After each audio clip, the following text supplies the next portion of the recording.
All right, so hey everybody, and welcome to the channel. As always, thanks for stopping by. I'm doing something a little different today. So number one, I'm actually looking at the camera that's on the computer here. So on my iMac, we've got the little FaceTime camera, and I'm using that today. And I'm using iShowU to do the desktop video. So you see me down in the corner, green screen's in the background, and I'm not changing it out or anything. What I'm looking to do here in the near future is start doing a couple of live streams. So I've downloaded OBS. I'm starting to learn about it, but I figured today I'm just going to use iShowU, but I'm going to treat this like I'm doing a live stream. So there's no net here. There's going to be no editing of the video afterward. We're going to leave it as is. So this one might not be too interesting to you, but let me know down in the comments, what do you think about a live stream idea? And watch through this and then see what I'm talking about with the live stream. So over the weekend, I decided to do some additional data capture and image capture and video capture of a construction site that I'm close to. And the whole reason that I've been putting together this ongoing potential progression report that I started actually on January 8th, whole reason I'm doing that is because I'd like to get in with some of the larger construction groups in the Prescott area.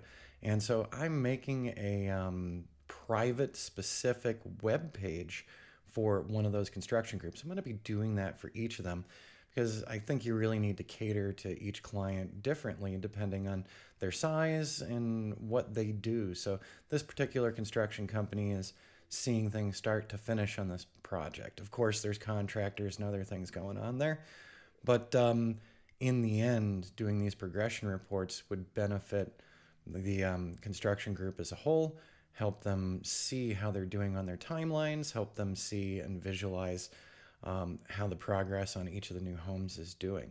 So right now we're at Arizona Drone, and I'm actually going to go into my dashboard. I'm logged into this.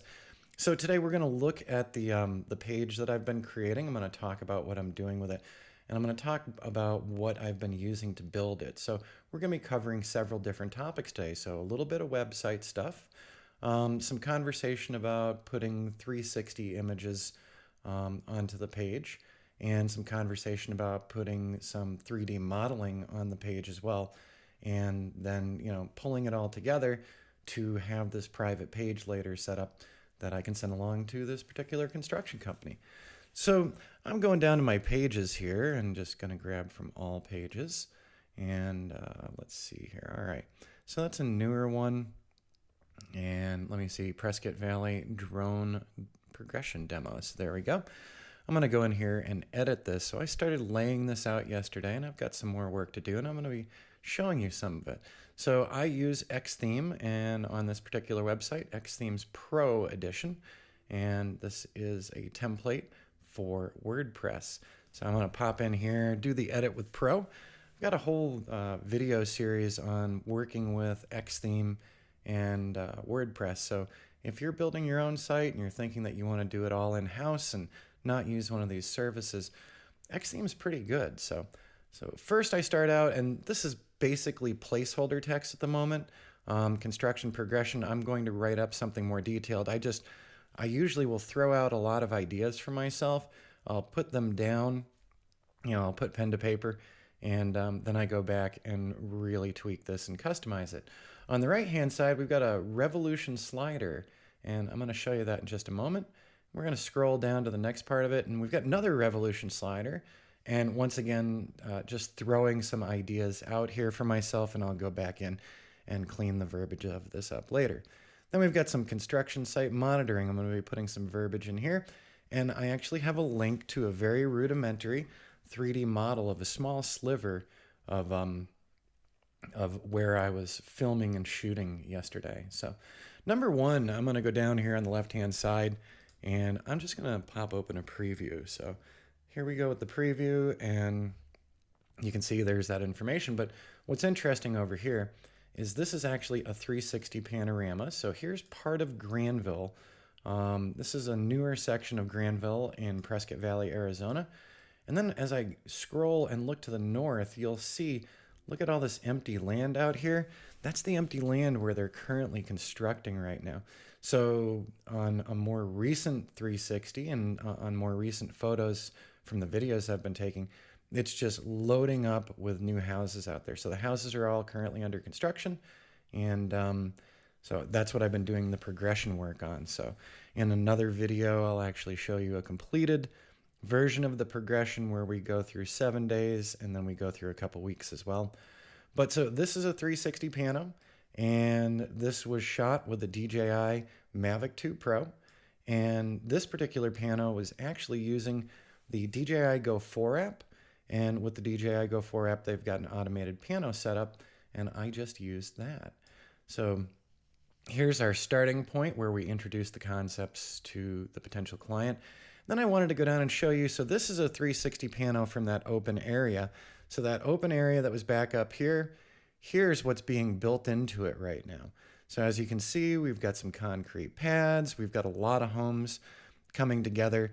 So just the difference between the January 8th one and the April 21st, there was no concrete pads out there, nothing like that. And now we can see that there's a lot of construction that's going to be upcoming still. Every single one of these areas where you see the little trenches between, that's another house location. And then we've also got this right here. By the way, I screwed up the 360 pano a little bit, so I'm going to have to be fixing that later. Down in the comments, if you'd like me to show you how this original pano came together and what I did to screw up this little line here, in the comments, leave a comment and let me know if you'd be interested in seeing how I can fix that. Now, once we get away from that little seaming line, everything else is looking pretty good. And in the case of this particular 360 pano, I just want to show you, you can zoom in and zoom out on this. So I've got to make a couple of changes. This was a rough setup, and as you saw when I'm zooming in and zooming out, it also scrolls my page on my Mac. So I need to make a couple of changes to fix that. So like I said, this is just the starting point, but I figured I'd bring you along with me so that you could see how I pull this page together, and then we'll see the reaction of the party that I intend to send this to see if they have any interest. Once again, there's that bad seam, and like I said, let me know down in the comments section if you'd like to see how I can clean this up and what I did wrong, because it was a very simple, very basic thing that I did wrong there.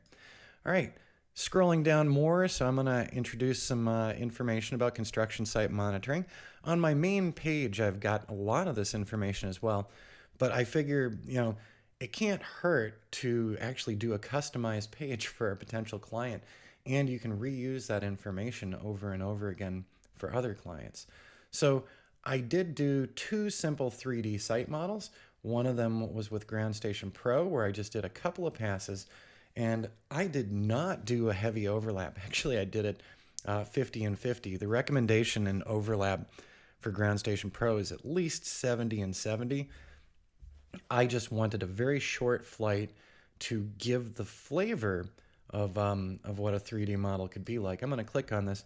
And so the 3D model was compiled with Metashape by Agisoft that used to be called PhotoScan, and I do have a video about that here on the channel, so I'll make sure to leave a link for you so you can check that out as well.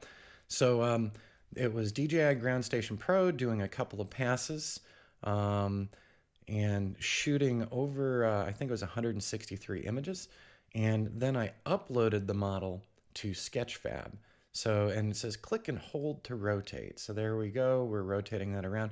Let's zoom in a little. So this is not a high resolution model. This is not a model that would be very useful to anyone, but it is a model that gives you an idea of what can be done. So this particular model is very low resolution. I was in a hurry to output it yesterday, and I will be replacing it with something more substantial. But in the meantime, I thought this would be of interest, and it's a good placeholder to just give people an idea and to share with you. So I will rerun this model again, higher resolution. Most likely I'll go fly it next weekend, and we'll make sure that I've got an overlap probably of 80 and 80 on the overlap for Ground Station. If you don't understand what the overlap is, check in the info cards above here. So the info card right up in the upper right corner. I don't know which way it is because I'm facing the computer, but the info cards will have a link to my Ground Station Pro tutorials to get you started thinking about how to do these 3D models and also how to set them up and what I mean by overlap of 70 and 70 or 80 and 80. So biggest thing, the more overlap you have, the more accurate it is, but it takes longer to fly the path and it takes a lot longer to actually generate the models. So this didn't come out too bad for a quick one, so it's a nice placeholder for me. And you can see, now you can take a look and you can see that the front of the house is kind of messed up here, so I definitely want to fix those. You can also see the sizable drop-off from these houses, so this is where the runoff's going to be going. And with this type of modeling, you can also present a digital elevation model as well to show people the contours of this land, and that would give construction companies a really good idea of where runoff's going to be, where drainage needs to be, and to make sure that things aren't pulling around the houses, but draining nicely. Fortunately, in this area, we've got such a nice slope there that definitely we know where most of the runoff and water for monsoons is going to be going. So there you go. That's an overview of this new page that I'm starting to put together.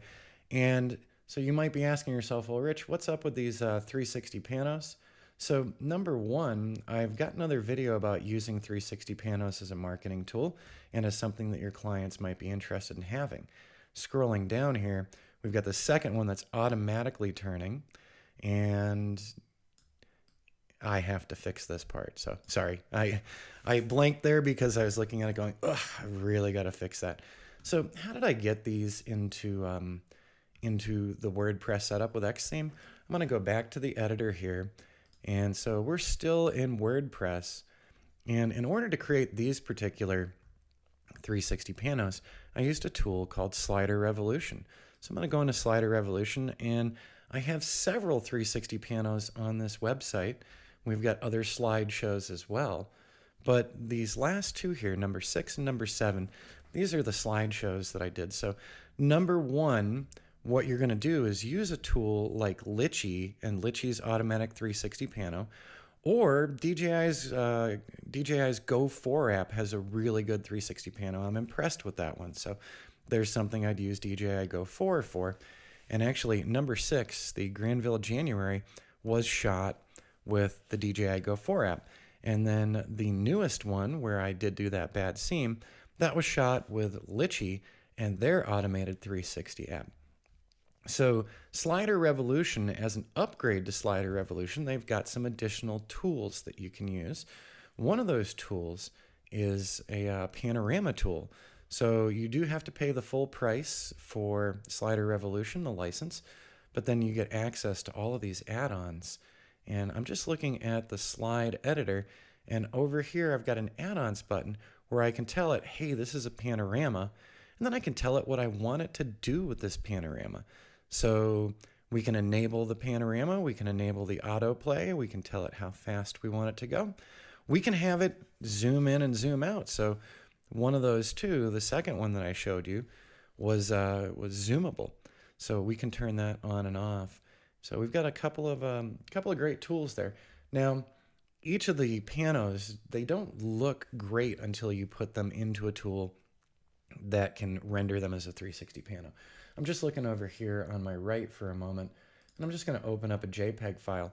So this is what that January 360 pano looks like. So this is kind of weird and warped and mutated. And so Slider Revolution and these other 360 pano tools, what they do is they take this image and they wrap it all the way around. So they turn it into this full 360. So you can see all the warping. So all this warping at the bottom, that's where the drone was hovering.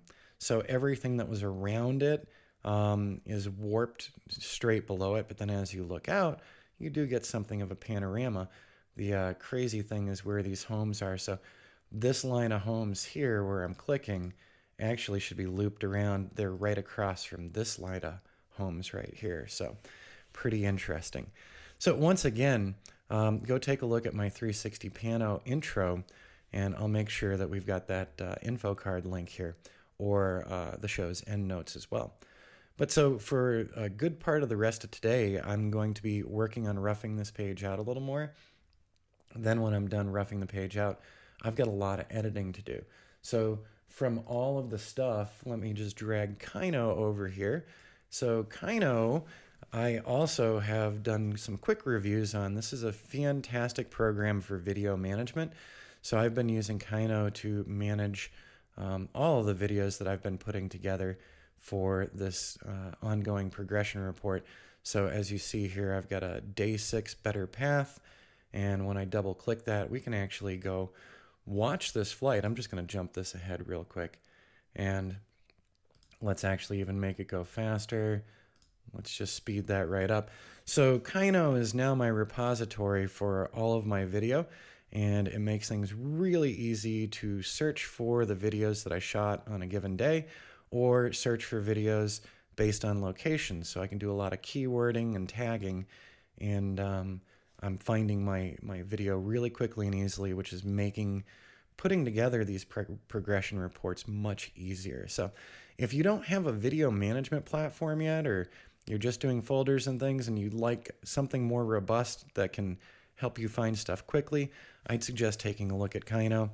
And there's a lot more to it. You can actually convert things, you can transcode things, you can actually also output, let's see here, where is it? So I can send this to, there we go, export to subclips. So I can create subclips in here, export them, and have them ready to go and ready for use in Final Cut when I'm assembling things.